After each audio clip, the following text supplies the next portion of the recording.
Freddy's on one-on-one. So Freddy's going to shoot container shot. Yes!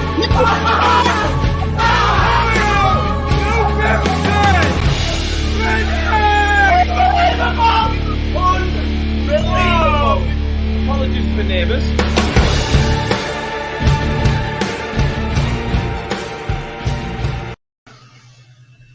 Good afternoon, good evening, wherever you are. The intro starts a bit suddenly then.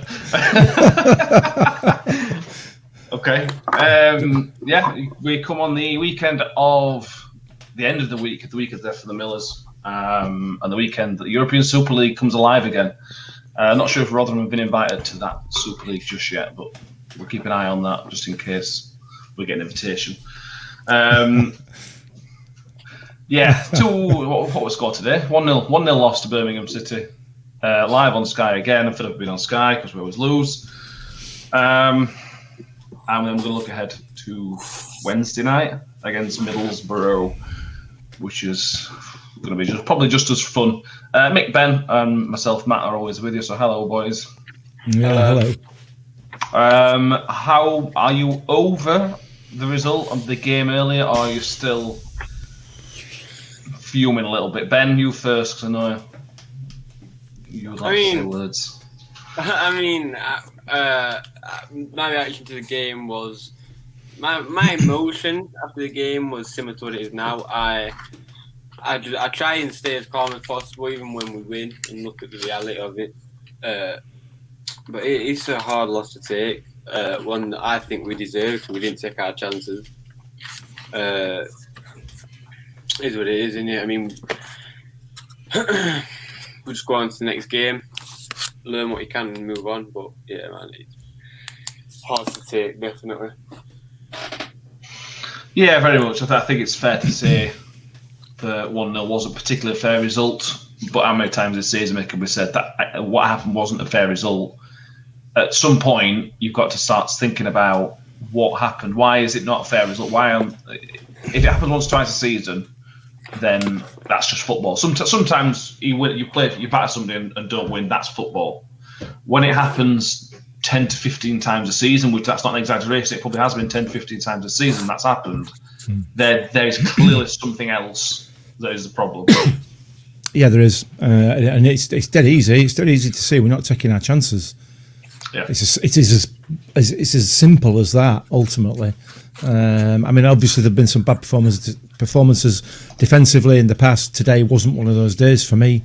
I thought we dealt with the way that they played really well, to be fair. And honestly and truthfully, how we get the descriptions of our play from Sky as being long ball and direct, and you know they don't. And I've never seen a team at this level play that sort of football. It was amazing, absolutely amazing. I bet Neil Warnock, who was obviously watching, was as happy as Larry watching that. But yeah, it's simple. We didn't take our chances. We didn't take our chances against Coventry. We didn't take our chances against Wickham. We didn't take our chances against Huddersfield. And that's why we are where we are. It's that easy. Yeah. Which is not easy, is it? No. No, it's not, no. I think starting with the starting lineup, we went with effectively 5 centre-backs at the back to counteract their strength and their physicality. And to be fair, Ben, it worked. Until the substitutions were made, we looked basically pretty solid at back. If Jukovic had more than 5 touches at the ball, I'd be amazed. It didn't do anything particularly. Lecco looked their strongest player, but again, it didn't really cause us too many problems. Defensively, it was all right, wasn't it? Yeah, a good game defensively. I thought the tactic was good. It was just a lapse in concentration, which a lot of goals conceded are. I thought it was a good tactic. I thought it worked well. They were one of the worst teams I think I've ever watched play football.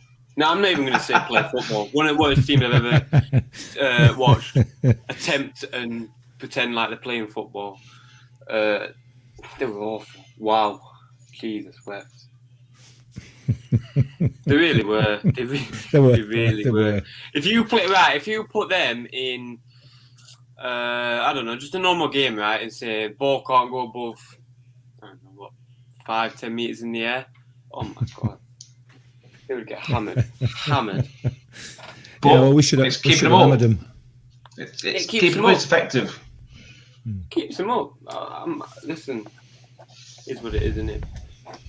If we played like that, we'd all be very. If we played like that and got the results that they'd be getting, we'd be thinking we're amazing. Just because we're playing the way we are. Well, if you told me that at the start of the season you're going to play garbage football, but I'm going to guarantee you 17th in Championship, I'd take that. Sure. It's enjoyment. Enjoyment, entertainment. Yeah, I do not get enjoyment from watching my team not play a single pass on ground and staying up. To me, that's not enjoy. That's not why I watch football. To cheat your way out of it's not cheat, but cheating. Basically, scam your way out, and I don't know what the word is, but it's not. There's more than one way of playing football. That's acceptable. Yeah, not in my book. There's not. I would never play that even if you had a gun to my head. But that's just me. We'll try it. Okay. No, we have played that way in the past. We have, yeah.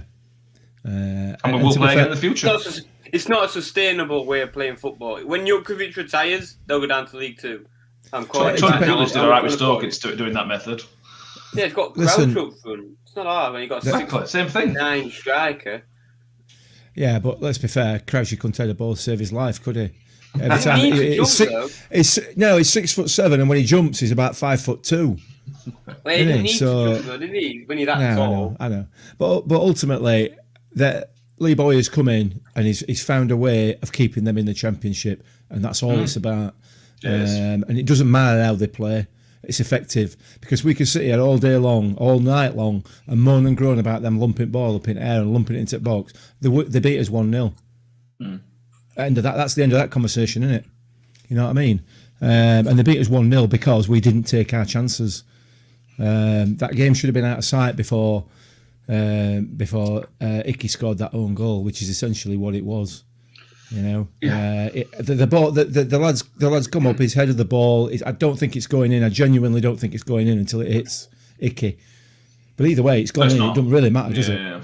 You know what I mean? The lads headed the ball, and before he's landed on the floor, he's a peeling foot corner. You know what I mean? Yeah. He's as surprised as anybody else that it went in. So, you know, but it's bitterly disappointing to come out of particularly those last two games with 2 1-0 defeats when both teams were absolutely there for the taking. Absolutely there for the taking. You could chuck Huddersfield in that conversation if you want. Well, you could do, yeah, absolutely. Three teams who are as poor as we've seen all season, and yet we don't take our chances. It's just that part of it, and I know I've said it 3 or 4 times already. That's the issue for me. We've created quite a lot of opportunities, and it's just we just not find it back at net. And it's desperately disappointing. But, I agree. You know, we're live on YouTube. For anybody who's listening to the podcast, we are live on YouTube, so we're going through some comments from people on there. So we'll start at the top. Neil Smith, frustrating, can't score at the minute, and that's what's costing us to go down. Yeah, I agree, and that's frustrating, Ben. I thought you have talked a lot about Freddie this season, Mick as well, but you mainly about him basically not playing very well, not putting the effort in, not putting the right passes at the right time at X, Y. But today, he was excellent, Freddie. I mean, there's no other way about it, is it? Freddie was brilliant today.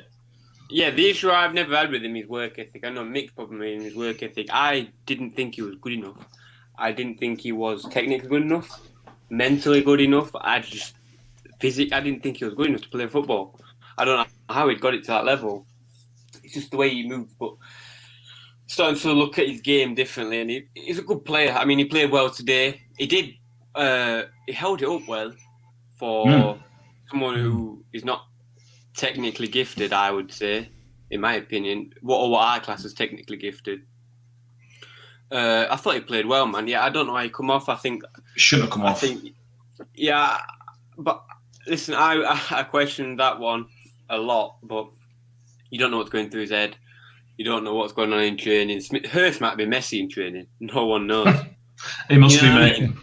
Yeah, he could be scoring left, right, and centre in training. So it's hard to challenge him on that. But yeah, I thought Smith. But I thought, you know what? Not Smith. I mean, I didn't say when I said Smith. I think Freddie played well today. I don't know. He looked dangerous and all. I don't Man know. of the match. Yeah, I agree. Man of the match for me as well. Yeah, I agree. It's just only for Smith.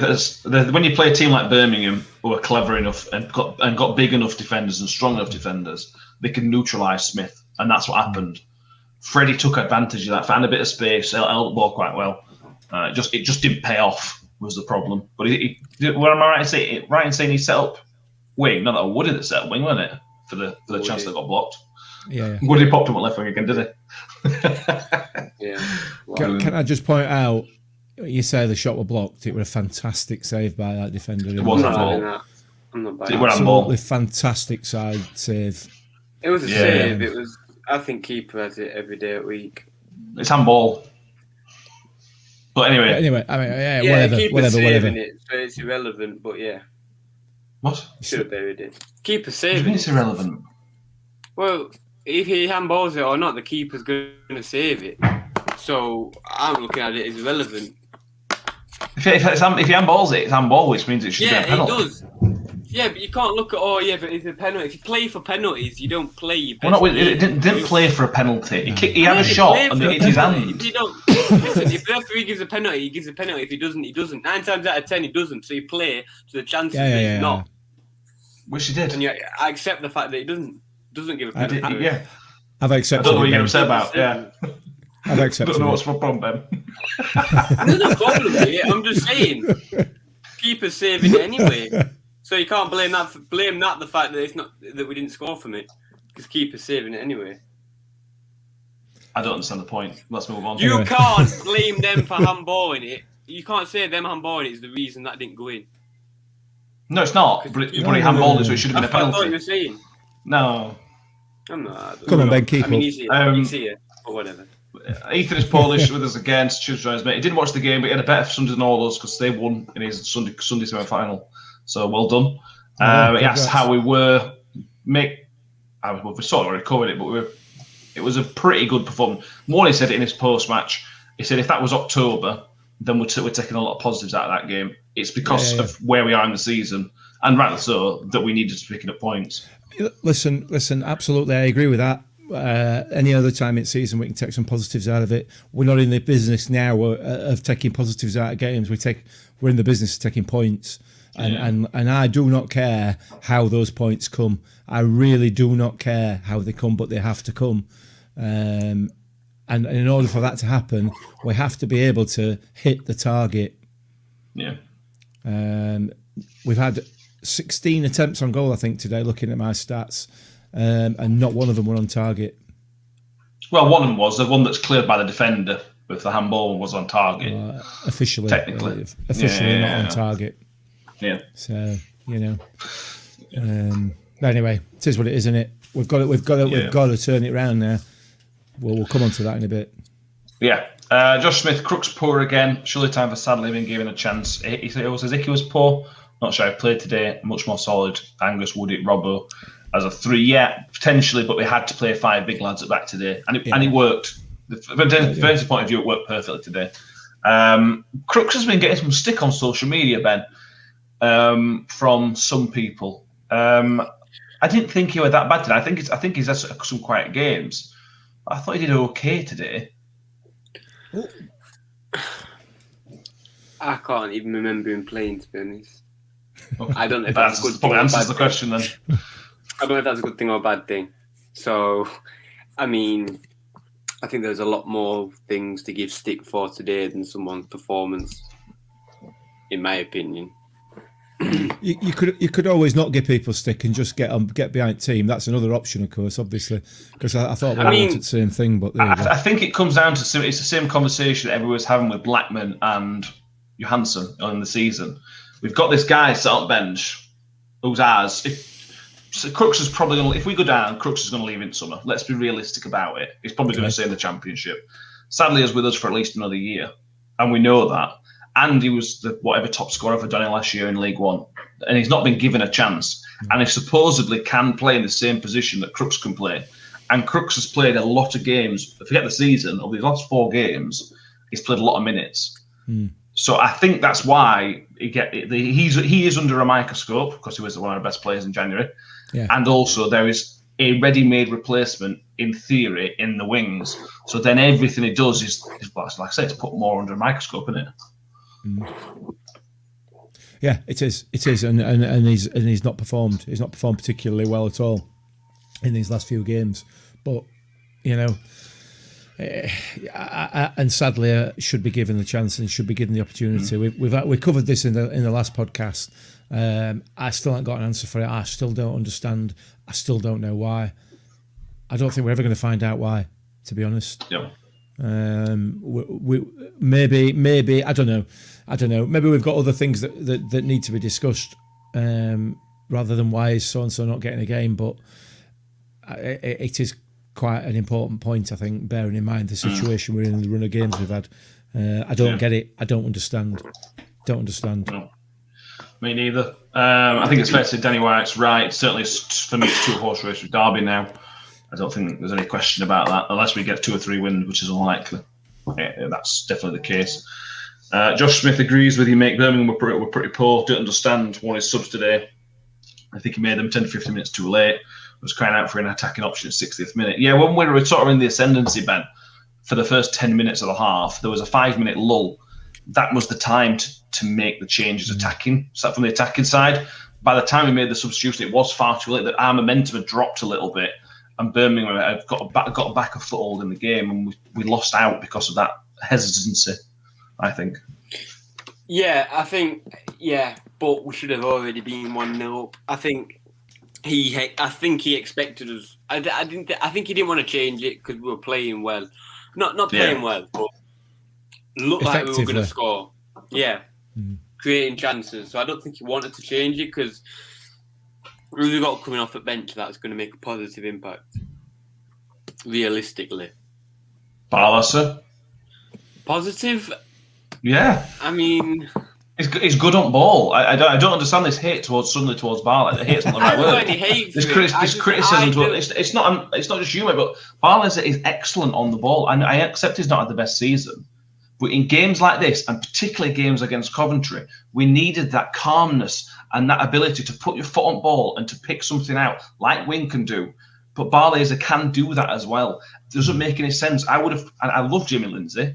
I would have much preferred to see Barlaser come on today to add an extra bit of guile and an extra bit of quality at middle of midfield and kept Freddie on because Freddie were finding loads of space and Barlaser can pick those passes out. The thing is, today I don't think Barlaser was right. For me, the thing is, it's not a problem I have with him, right? But it's just like, for me, he's not athletic. He's not athletic enough for this league, I don't think. I don't think he's quick enough, and I don't think he's strong enough to play the position that he has. Because, especially today, especially against Coventry, because when you're down there, come on. The thing is about Barlaser, right? He just looks fragile. Winged. I don't know. It's something that you can feel about a certain player that he just looks slow and he can pick a pass out. Very, very good on the ball, but pressing he's slow and. Yeah, he works hard, but he's not going to give you that fight. But he did though. I don't this know week against QPR. I don't know. Against QPR, he gave you all that. Yeah, but he wasn't good enough. And he was good at it. He wasn't good. I don't. But it's just on me. Tuesday. I don't think he's athletic enough. I can't even remember him playing Tuesday. But it's just not athletic enough for me. That's the only problem I have with him. I don't like slow, fragile players. It's not how I think the game should be played. But I'm not a football manager, so I don't have the right to an opinion. I have the right to an opinion, but it shouldn't mean that. I don't see the game being played that way. I see the game as very counter-attack, quick football, Vardy type. Vardy on last man counter-attacking, one pass through. That's how I play FIFA. You know what I mean? I used to play FIFA. That's just how I think the game should be played. But that's me. But Barlaser can do that. I mean, we talked about it on the post-match live on Tuesday, Mick. We bigged up Barlaser a lot after Tuesday's game. And to say he didn't come on today, I can't remember now, but I don't think he came on against Coventry if he did. The way he played on Tuesday, it's absolutely baffling. He's not played more in his last 2 games. I'm not saying it would have made a whole difference, but he put himself in a position where he should have been in one of these 2 games. Yeah, definitely. Yeah, as you very well know, I am a massive, massive Paul Warne fan. I absolutely love the man to bits, and I want him to be our manager forever, as far as I'm concerned, wherever we are, wherever we're playing. But his substitution today baffled me completely. I didn't get it at all. I did not understand it. Why he brought Freddie off, I don't know. I don't understand whether he's looking to save him, whether he's got an injury. I don't know. I didn't get that. No. All right, bring George Hurst on, but let's have 3 strikers on there. I'm not. We've discussed George Hurst till we're blue at face. I don't think there's any point carrying on talking about that. I don't know. It was crying out for, like Josh has just said there, an attacking option, another attacking option, something a little bit different. And sadly, I would bring you that. Yeah. You know what I mean? And I didn't understand. I don't get it, but. You know, I'm sure he's got his reasonings and his thought processes, and they're all sort of, you know, very, you know, they're well thought out and well considered. I just don't see it personally. But I'm not around the team, am I? We're not around the team. We're not around the squad. We don't know about the injuries that people may or may not be carrying. How they're seeing how they as a management team are reading game. You know what I mean? They're constantly in touch with Woody. They're talking to Woody all the time. And Woody, you know, every time referees stop game or somebody went down, there's conversations going off. So there's obviously lots of communication. I don't know. I still don't get it, but it's not for us to get, is it? Really, ultimately, we can talk about it, but yeah, I don't know. I think he should have brought Barlaser and Sadler on personally. And Wiles not left wing back again. Well, I mean, yeah. Got Giles there, and who's been pretty good this week. Why bring Clark Robertson off? He's the only one putting decent balls into box, him and wing. Yeah. I don't know. I don't understand it. I don't, and I don't want to be critical of him, but I am going to be. And I thought those substitutions were poor, really poor. Yeah, frankly, all of them. Yeah, I agree. George Hayes thinks Warnock do us a favour. We'll come on to that. I hope so. Danny White points out Birmingham have been doing this for the last few games. No surprise. They haven't been doing it for the last few times. They've done it the last few times we've played them. They've always been a long. Whenever you've got Lukas Jukovic in your team, you're going to play to his strengths because he's a very good player. It wasn't a surprise. They played fine that week. That was one of the strengths of our today, was that one is set up perfectly in defence, absolutely perfectly. It was the changes later on in the game which actually ended up costing us the game realistically. Ultimately, Birmingham didn't beat us. We lost. Yeah, if that makes sense. We lost the game rather than Birmingham beating us. We did it to ourselves. Yeah, I agree. Completely agree. Jamie, something's changed. We don't pass and move and press like we used to. We still put in a good shift and didn't deserve to lose. Paul Warning. That's something we've talked about a lot. But Ben, the press. Sorry, not the press. The passing, the movement off the ball when we are in possession is not as good as it has been. It's the past couple of months, so that has dropped off the movement off the ball in possession, hasn't it? Yeah, I think it just comes down to them trying to reserve themselves, trying to preserve themselves, and because they can't, because they're tired, and it definitely shows, and that's why another reason why I don't think Barlaser should be in, because in League One last year, you have everyone pressing, everyone, and Barlaser don't need to do as much. But now this year, everybody needs to press because it needs to be equally balanced so that some players can get a rest. And not pressing, and then the way we play does not go well. That we have to press with the way we play. If that makes sense. So. Yeah. That was well absent today, weren't it?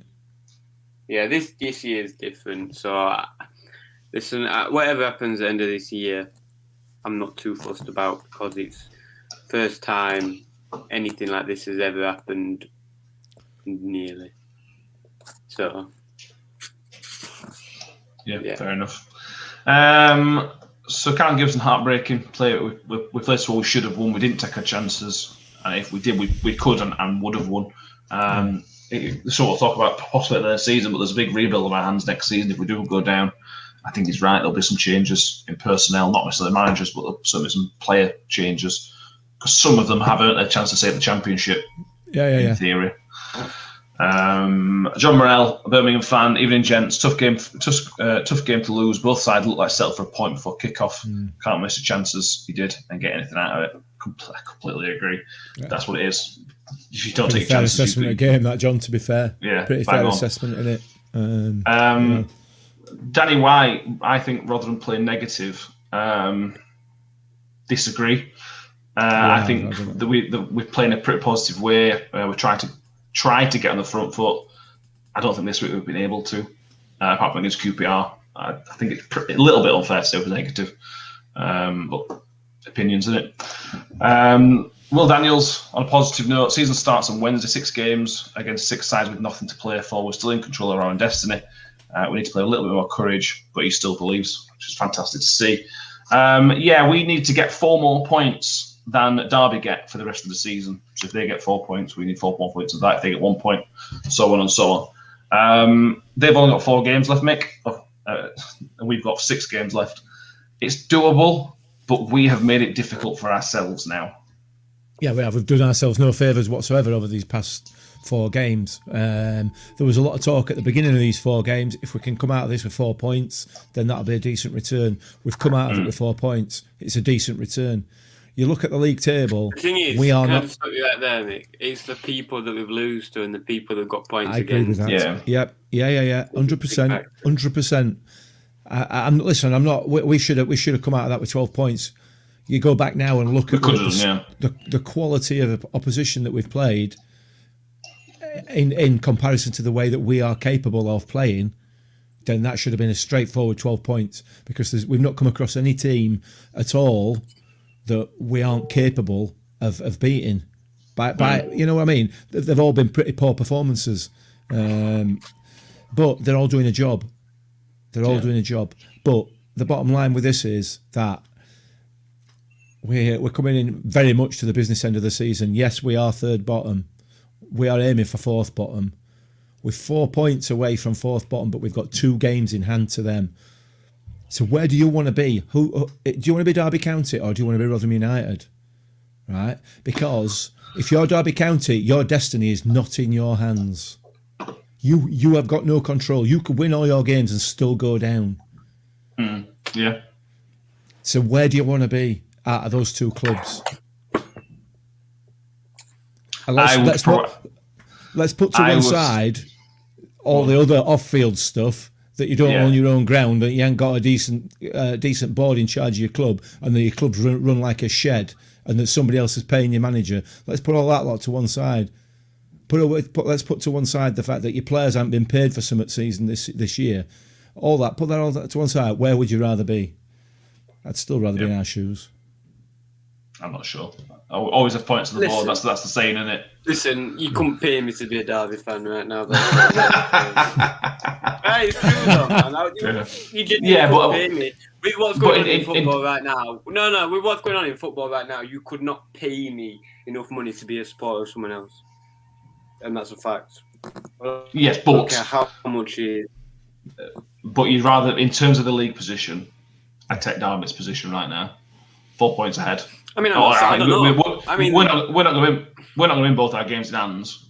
We're just not. No, we might pick up 4 points. We might pick up 1 win. Should we be realistic about it? If we've won 11 games all season, the chances of us picking up.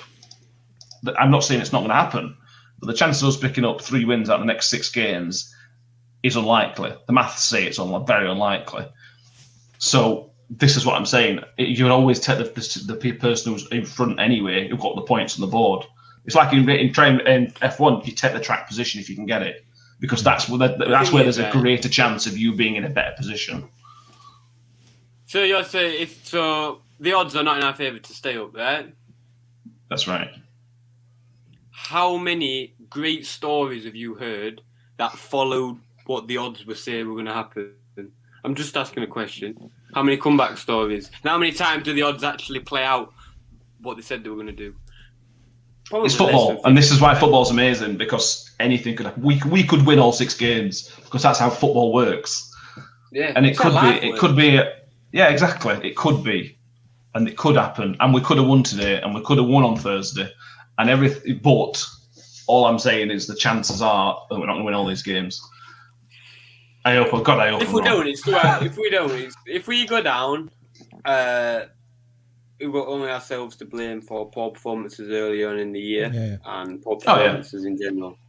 So, if we go down, I'm not going to go down screaming. I'm happy we're going down because I know what we did wrong and we can learn from it. I'm going to blame refs if we go down. Do it. Fire through some comments because we've got so many. We're trying to keep up with these, but thank you, everybody. Jason McGray, guys, story of our season. Too many missed chances. Will Daniels, as he points out, as we just sort of mentioned, long way to go. Need all the fans to unite and get behind the lads now.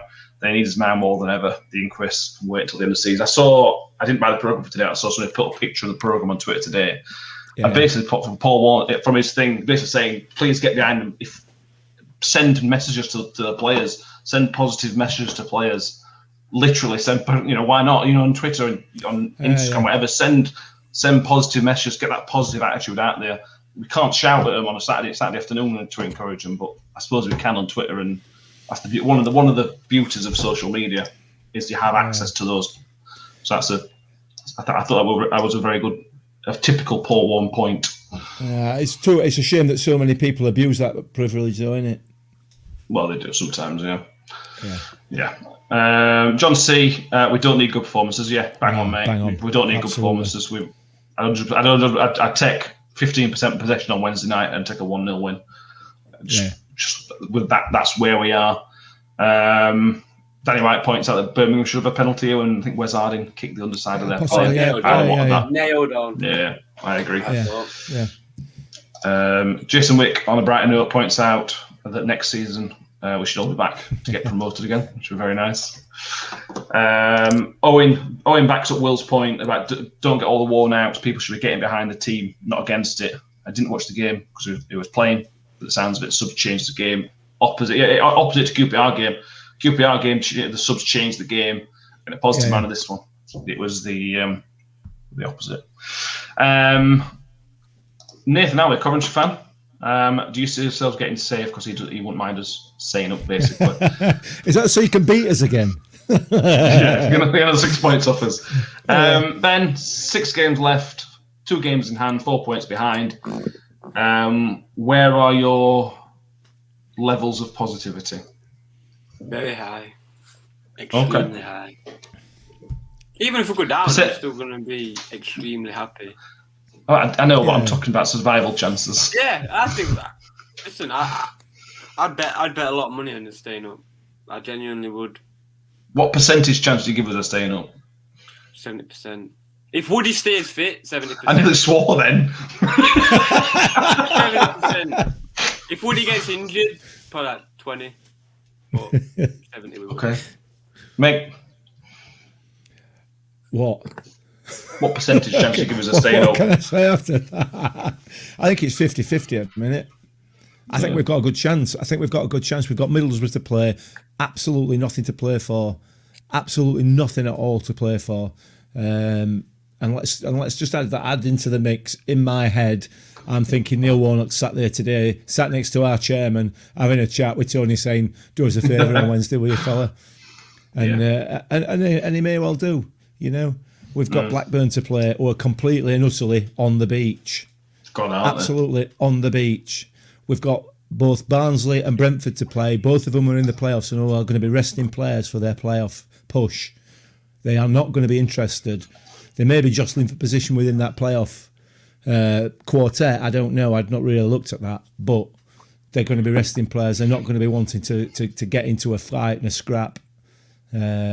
So, we've got Cardiff to play. Where are Cardiff at the moment? Are they at They've fallen into mediocrity. Yeah, so Cardiff have got no chance realistically. Well, they've got no chance again. Mathematically, they're on beach as well. You know what I mean? So I quite fancy our running. I've not looked at derbies yet, but I'll tell you what, it'll be worse than ours. Yeah, they've got. It's not far off us. I'll get their running, but it's pretty similar. John Morrell points out, Ben, don't ever go to bookies if you think a 70% chance. I'm too smart for bookies. Ray Smedley, appreciates what we're doing. Cheers, Ray. He says we need to refer to the team that played against QPR as we did okay in the first half, and then when Smith Wing Lindsay came on, we stepped it up a gear. I think that's a fair point. I think we tried to play too similar to team to Thursday. They could have been a bit shuffling. I don't think that would have been the end of the world, really. Where are we? Clark Robertson and Will Daniel. Clark Robertson came off because he was feeling his Achilles. It was about to snap. But as he points out, would have preferred Giles to come on so he could get him behind. Yeah, I couldn't agree more. Matthew Hepsell provides a very, very good point, as I thought today. Ben thought Sean McDonald was good today when we needed him, like to see him start some more. We mentioned this while we were watching it, Ben, that's what we missed against Wickham. That guy in midfield just to screen the big lad to protect the defence. And he did that so well today, Sean McDonald. I thought he was brilliant today. The thing is, you can't play the pressing game that we play and play Sean McDonald. I don't think, in my opinion. Because he's, I don't know, he's too negative. He's very good at what he does. Don't get me wrong, he's a very good player and very experienced and composed player. You know, just praise about him, but I don't think he's a good fit for us when we play the pressing game. At the minute, 100%, because we're not playing the pressing game. Fair comment. This season. There were no point playing a pressing game today because you only play a pressing game against a team who were going to play the ball around the defenders. And although we did it once or twice, that was clearly never their game plan, which is fair enough. But that's why I think at the start of the game, tactically, I think we nailed it to start with. Although we nearly conceded within like a minute or so, didn't we? To be fair. So, right, I can't agree with the comments that we should have won. Their keeper hasn't had a save to make all gear. How do you expect us to win? Let alone think we deserve to. Well, we should have taken our chances, is what we're trying to say. I agree completely with that comment. The bottom line is their keeper should have had a save to make. He should have had 16 saves to make. You know what I mean? And then we would have won the game. And I think that's where I'm coming from. Clearly, if we don't get a shot on target, we shouldn't be winning game. I accept that, but we should have been hitting target. That's what game's all about, ultimately, isn't it? But anyway, I agree. I see what you're saying, though. I do agree. Yeah, I agree. Yes, it was a tough day today. It's one of those things. If that's September or October, if that's September or October, I don't feel that down about it. Really, I'm not. I'm not happy with loss, but no. I'm positive that there's some positive steps there, but it doesn't make any difference this time of season, as we've mentioned. No, it's not about performances like somebody said earlier on. It's not to do with performances, ultimately. We're going to move on to talk about the Boro game now. Before I do that, we'll go through briefly Derby County's run of fixtures. They have 4 games left. It's the 6th. They play Tuesday night, so they're before us this midweek. They have Preston away.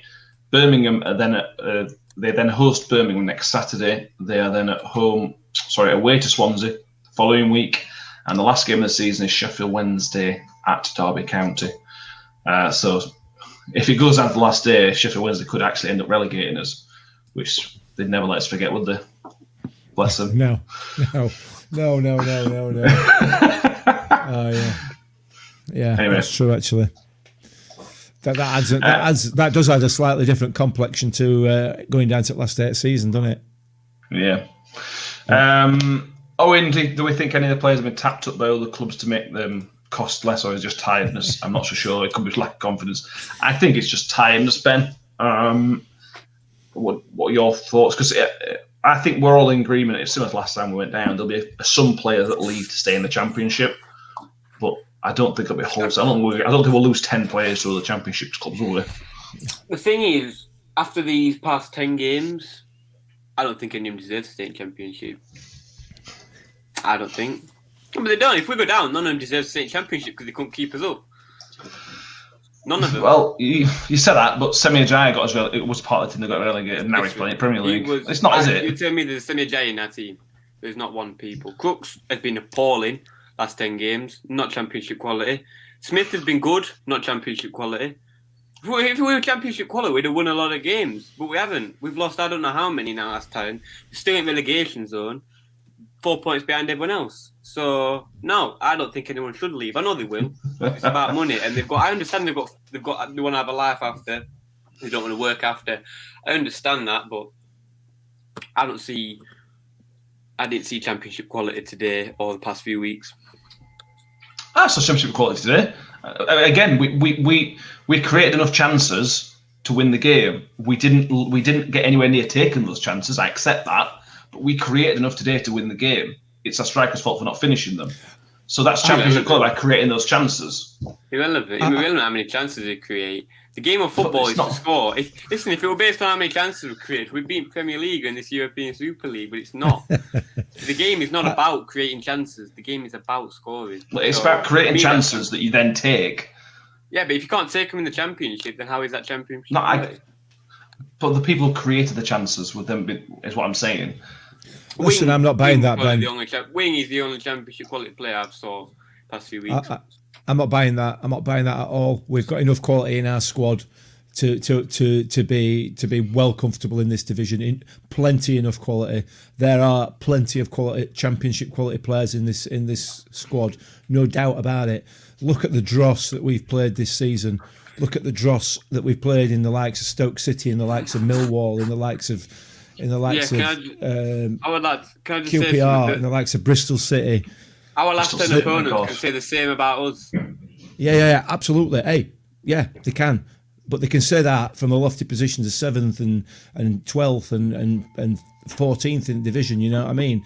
So the difference in quality of players within our squad to the bulk of the rest of the Championship is tiny.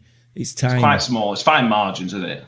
Absolutely. So whilst I get what you're saying there, Ben, there hasn't been a lot of Championship performances from the team as a whole in the last 10, 12 games. There definitely hasn't, with the exception of the QPR last half an hour. I don't accept that there isn't the quality within the squad, because there definitely is. What I'm doing now is throwing Paul Warne under Bosana. Okay, someone's at fault. I think we talked about this at the start of the season. I do think there's been a bit of an inferiority complex again this season.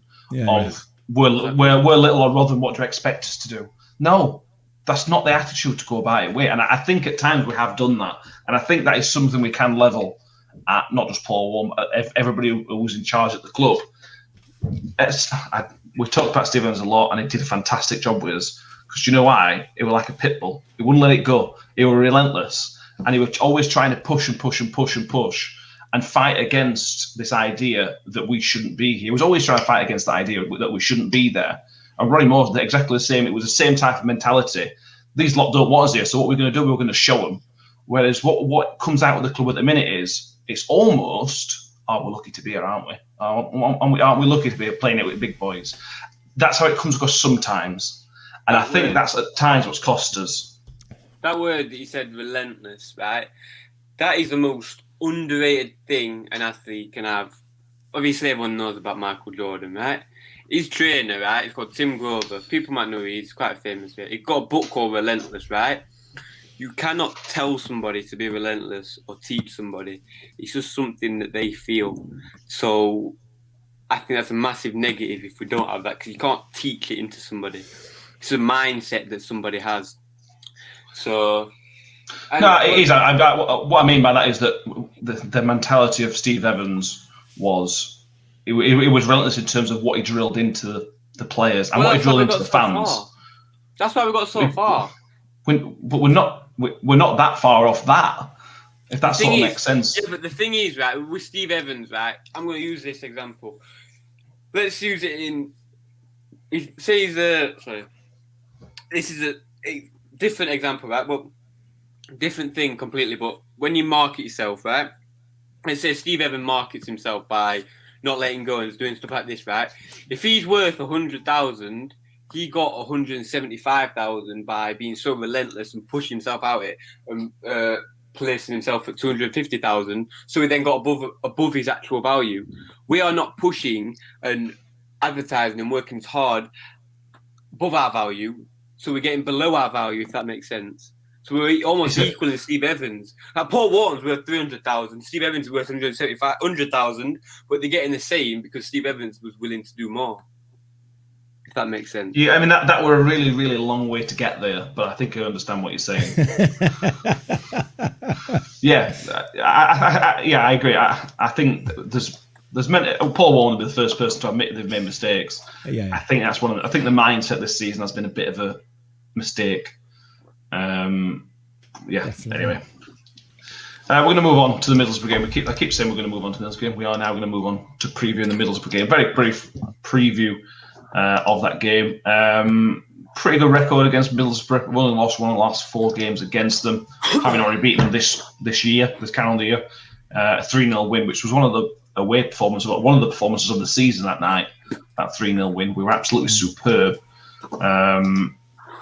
And then also, the last time we beat them at New York was in 2016 with a Lee Freckleton winner under Neil Warnock, which was one of the games that started that run under Neil Warnock. And that's the type of performance we need to be looking at, where we were completely under the cosh for 88 minutes and Lee Freckleton popped up with a poxy little goal. Absolutely, yeah. But there's not the Warnock connection, so there's no reason why that can't start again. There is no reason. We've got to be positive about this. We've got to have a positive mindset as a set of supporters and get behind them. And if we go down, we go down, and you can all throw your teddies out at cot come May the whatever it is, 8th, 10th, whatever it is, whatever the last game is of the season. Start throwing your teddies then after that, and then we've got a couple of months to pick them all back up again, and and start to look at what we're going to do next season. But in the meantime, why are we just being so negative about it? We've got a job to do. Yeah, but we as supporters have got as much of a job to do as the players have. Maybe not physically, but our job is to get behind that team and to support them, to get behind the club and support that club. Yeah, it's our club. What I would say is, what I do in games, right, and I would try and encourage people who lose it when we lose, right, and get so annoyed and can't, not embarrasses, like it ruins the rest of the day, right? It ruins the rest of the day. Just it ruins my day. Really be calm throughout the whole thing. When we score, you two will be the first to tell you, I don't really celebrate when we score, and I don't really complain when we concede. And at the end, I'm fine. I'm calm because I see the reality of the situation. So when we score, look at the reality. When we concede, I look at the reality. When the final whistle goes, I look at the reality and realise it's not that bad. Yeah, where's the fun in that? I don't get to call somebody an effing that, this, that, and other. Where's the fun in that, Ben? To me, that's enjoyment. That's enjoyment. The whole point. The only reason I watch football is to get away from reality. I don't want reality. Maybe that's different. I love my reality. I'll be honest with you. When watching at home this season, I found very difficult. Very, very difficult. One of the reasons is me and Mick are very much one of those stand up and shout at everything. Not everything, and you can't do it all because you stand up and you've got a cushion in your hand and then you're just sort of throwing the cushion on the floor or this. Or it's just not. I really miss that part of it. I've tried staying calm. I tried sitting there for 90 minutes, whatever that's been, and being quiet. And then when we lose, I'm even more annoyed because it's all been built up and built up. This is the thing. A lot of people use it as an outlet. I don't use it as an outlet. It's just everyone's different, innit? So if you like me and you don't use it as an outlet, do that. But if you use it as an outlet, use it as an outlet. You know what I mean? I think Mark Gambles has got your number, Ben. Ethan's Polish Bake. Mick, how's the beer? Yeah, it's lovely, Ethan, and I'm looking feel better? forward to another one. Not really, no, but we've got Line of Duty coming up shortly, haven't we? So I'll watch a bit of that and see how that pans out. At 9:30, we've got the statement from the European Super League coming up as well. So if anybody is interested in the rest of football, If you think I'm staying up for that, you can. I think they've just put it in at 9:30. They've realised that everybody in England's going to be watching Line of Duty 9:10. So if we just sneak this statement out at 9:30, nobody will notice. It'll be fine. Anyway, we're not going to speak about that. We're not going to speak about that thingy, though. If you want to talk, if you want to listen to that, Northern Monkeys will be out later on this week, and we will talk about that. Thank you. Ethan's Polish. We've got 200 subscribers this week. Deserve massive cheers, Ethan. Anybody's listening or watching that's not subscribed, go and subscribe, please. Yeah, please do. You can do it while you're watching. Down in that bottom corner underneath Matthew, there's a button. So while you're watching, click on subscribe for us. That'd be great. Nathan Alloway would love to have Johansson here. He's definitely a championship quality. Although I'm guessing you won't want to leave as a Coventry fan. No, Nathan, he is ours. You're not allowed him. He's here forever. Yeah. So yeah.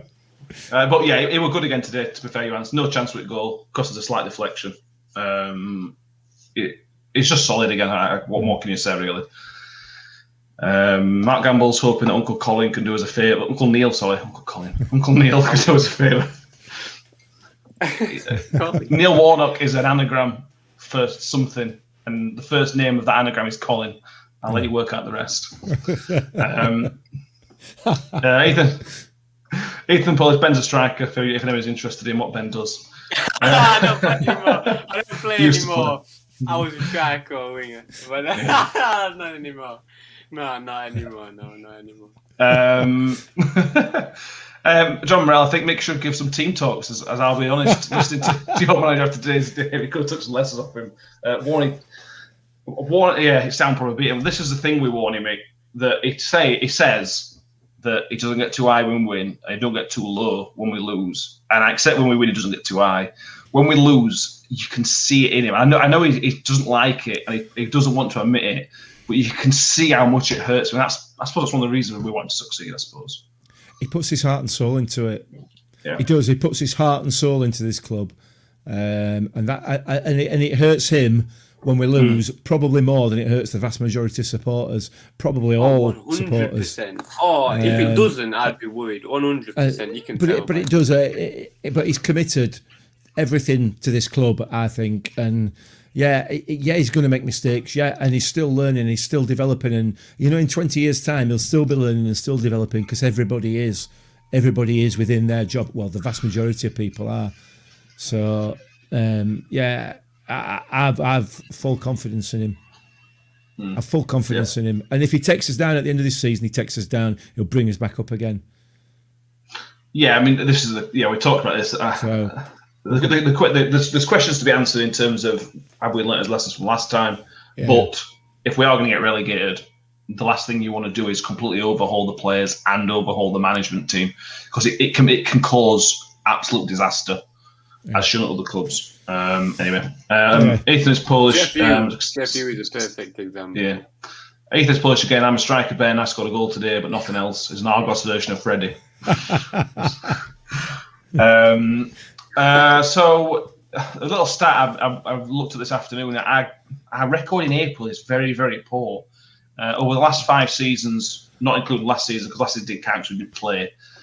When it comes to the business end of the season, over the last 5 seasons where we've played in April, we've only won 25% of our games. Well, just ever slightly over. Well, how many games have we got in April? Over that time, we played 38. I'll take 25, winning 25% this year. Well, we've only got 3 games left. We've got 6 games left, and we've won one of them already. In April.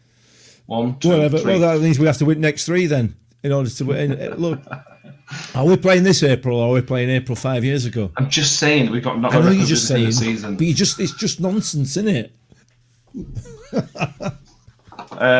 Ricky Davies is a Derby fan. I'm a Derby fan. I think we get 2 wins next 4 games. Yeah, that'll keep me up. I agree. Yeah, if you get 6 points, like I said, we need to get 4 points better than Derby. So if they get 6 points, we need 10 from 6 games, which is doable, but goddamn hard. Ben, definitely. The age-old question. First, we're going to wrap up in a minute because we've gone long tonight, but it's been a big day, basically. Ben, how do you think we'll line up on Wednesday? Unchanged from the QPR game. I don't know what that were. Basically, strongest team. So Freddie, Johansson. QPR weren't the strongest team. Was it not? Oh, well, I'm going to Johansson on Sunday. Icky, Woody, McDonald, Harding, Wing, Wiles, Lindsay, Freddie, Smith. I lost count then. Did you go 12 players again? No. Okay. Coventry went Victor in goal, Harding, McDonald, Robertson across the back three because I think we arrested Wood. Olasunde and Giles, Barlaser, McDonald, Wiles, Crooks and Freddie across there. Okay, I lost track of yours, Ben. Yeah, the strongest team in my opinion. Don't we say it again? So let me tell you how I'll go, and then you can tell me if I'm right or not. So I've got Johansson in goal, back three of Icky, Woody and McDonald. Although I'd be tempted to put Robertson in there for one of the three. Depends on McDonald's injury today. Olasunde got to come back in for me. We need his pace and his strength. We need to get him back in there, which would say to me that it's got to be where's Han at left wing back. Matic should be fit soon. I know. We were promised Matic back soon. He's not yet. Midfield three. I'd be tempted to play Sean McDonald again, but I think we can afford to be a bit more aggressive on Wednesday. So I would probably go. Bear in mind, Wing can't play. I would go Wiles, Lindsay, Barlaser. Wiles, Lindsay, Barlaser, because Barlaser can give that wing role without it being as good, but he can still do that role. Wiles and Lindsay to give that little bit of energy, and then Smith and Freddie. I feel bad dropping Crooksy, but it needs a rest. It's not. I don't think he's been awful. I just don't think he's been as effective. Mick? Yeah, I agree. I agree with you. He needs a rest as Crooksy, definitely, without a shadow of a doubt. He needs a rest. So I'm going pretty similar to you. I'm going to bring Giles in on left, Olasunde in on right. Wiles, Barlaser. No, I'm going to give Harding a rest as well. Okay. Wiles, Giles. Sorry, Wiles, Barlaser, and Lindsay in midfield, and Freddie and Smithy up front. And let's go for it. Yeah, they're there for taking. Oh God, yeah. I've said that a few times, haven't I? Yeah. Final point with Nathan Alway, the Coventry fan, and we appreciate everybody who's not a Rotherham fan joining us on YouTube today. Yeah. He wants to know what points total do we think is going to be needed to stay up. We sit 39 points with 6 games left, so 18 points available. Derby are on 43 points with 12 points are available. I think 48 will keep Derby up. Yeah. I don't think you'll need 50.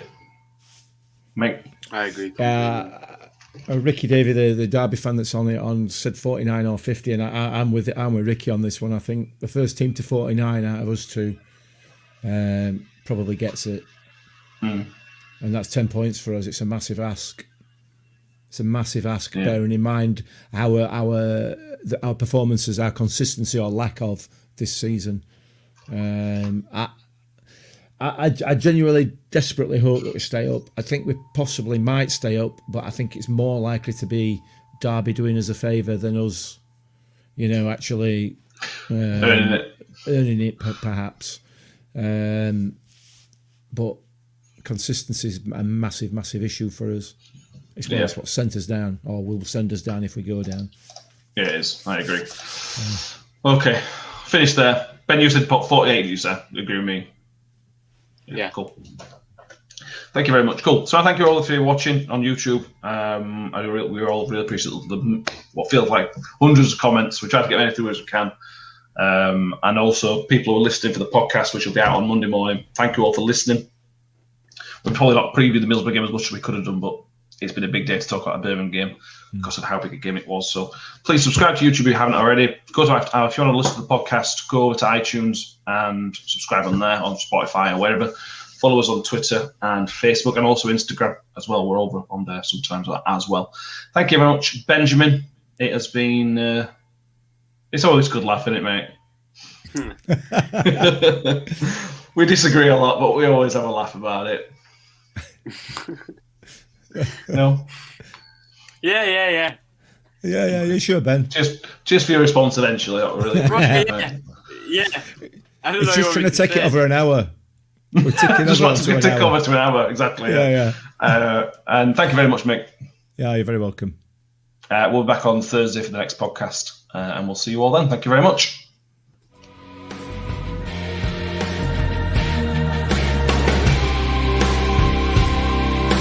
Freddie's on one-on-one. Can Freddie turn his shoot? Can Freddie shot?